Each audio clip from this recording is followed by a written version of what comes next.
Warning of human rights abuses in Ethiopia's Tigray, the G7 nations have condemned the killings, sexual violence and forced displacement of residents. In a joint statement, the group of leading nations has called for the swift withdrawal of Eritrean troops from Ethiopia's conflict-hit northern Tigray region. The most powerful economies have condemned the killings of civilians, sexual and gender-based violence.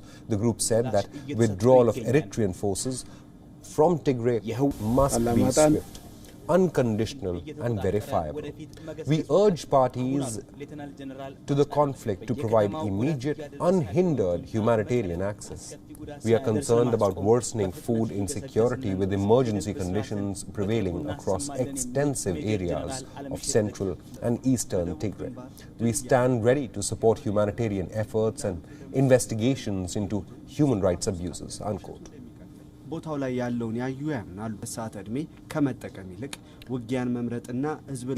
Prime Minister Abiy Ahmed sent troops into Tigray on the 4th of November after accusing the Tigray People's Liberation Front of attacking an Ethiopian military camp. Residents of several Tigrayan cities and towns told agencies that Eritreans appeared to have actually ramped up their presence in some areas. Tigray's interim leader Molunega said that withdrawal was a process and would not happen immediately. According to a resident, at least 4 truckloads of Eritrean soldiers have arrived in the town of Idaga Hamus since last weekend. More Eritrean troops have also recently arrived in the town of Senkata. Access restrictions for humanitarian workers, researchers and journalists have made it difficult to determine the death toll for the fighting so far. But countless reports have emerged of massacres, extrajudicial killings and sexual violence. Amnesty International and Human Rights Watch have accused Eritrean troops of massacring hundreds of people in the Tigrayan town of Aksum in November.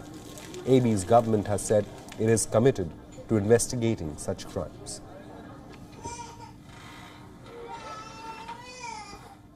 Joining us on this broadcast is Samuel Getchu, who's joining us from Addis Ababa, who's a journalist with newspaper The Reporter. Samuel, the government of Ethiopia says that it is committed to investigating the crimes that are happening in Tigray, but why isn't the government of Ethiopia asking the Eritrean troops to leave the region?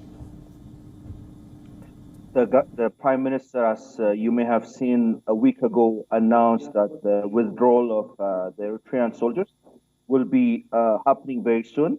But again, there are many allegations that they haven't really gone to within their own borders, but also of allegations that are being made and the videos we've been watching. The government insists they're going to do a full investigation and bring some of these actors to some kind of justice. But then again, you also have to know Ethiopia is not a really rich nation. Even the US hasn't really investigated all the crimes that happened in places like Iraq. So for Ethiopia to investigate all these crimes and bring them to justice is at the end a wishful thinking than a reality for most people.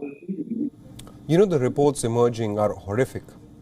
There are reports of massacres being carried out, rape being used as a weapon of war. There's extensive food insecurity. Do humanitarian groups have any kind of access to the Tigray region? They do have access, but however, very limited. It's not the whole region that's accessible to non-governmental organizations, but the government insists they're going to open humanitarian access, but just has been opened as fully as expected now. Why are Eritrean troops in Tigray in the first place? Well, the explanation that was made by the Prime Minister is they were trying to keep their own interest intact. There was fear that they might be attacked by the TPLF. But again, from day one, the Prime Minister had a very close relationship with the leadership in Mara, and that's one of the reasons why he won the Nobel Peace Prize. So it's, there are both sides. You only have to pick one or try to understand. But there are many sides to the story. And this conflict is producing many conclusions for all of us watching the distance.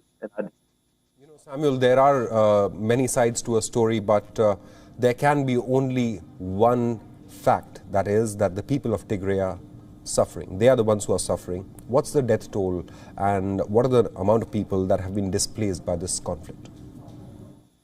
You also have to know between the Eritrean government and the Ethiopian government, there is a common enemy, which is the TPLF leadership that they've been trying to attack from day one. The Prime Minister has said the real enemy is TPLF leadership, and they're trying to find the leadership and bring them to some kind of justice, whatever that means. But as of now, thousands of people have died.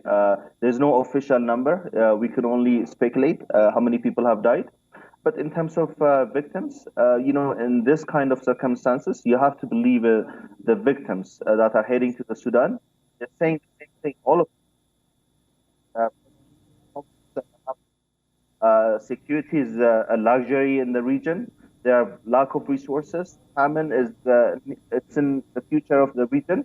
So again, it's a disaster we're watching from a distance, and some of us are hoping to be able to go to the region and speak to the victims.